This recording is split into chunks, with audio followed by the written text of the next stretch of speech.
Keitė, Kristi, susikaupkite. Susikaupkite.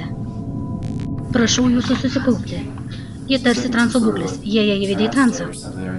Kur visą tai gavai? Iš dėžės su 80 kasečių, kurie paliko buvo namų šeimininkai. Šie įrašai daryti prieš 20 metų. Sakyk, ką matai? Atrodo, matau 2 vyrus. Kokie jūsų vardai? Ryanas, Maikas. Mes broliai Fridžai. Broliai. Tėti, negaliu užmigti. Kas nutiko? Savo kambarį girdžiu garsus. Garsai tavo kambaryje? Tėtis toje nueisi sutvarkys. Į sveikatą. Kas čia buvo po galais? Šiais metais. Matai, reikia pažiūrėti dar šių įrašų. Pažvelk į šią kamerą. Čia kažkas vyksta. Kiek valdymo rankenėlių. Dieve mano, kaip tu ją nulaikai? Šaunu tiesa, ji milžiniška.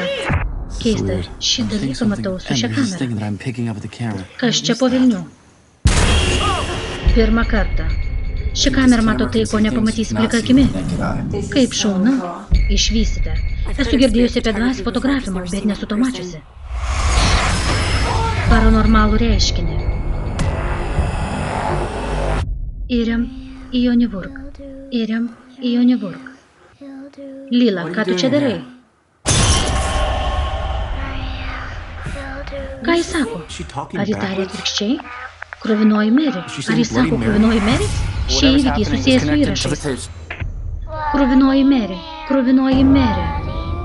Ji niekada nėra to piešusi. Kaip ji pasiekė taip aukštai? Ji mane pasiims. Kas? Tobis. Visos paslaptis.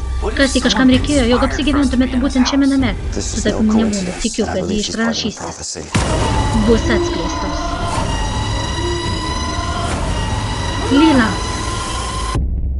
Maikai, nejudėk. Kažkas yra už tavęs. Paranormalūs reiškiniai, vaiduoklio dimensija.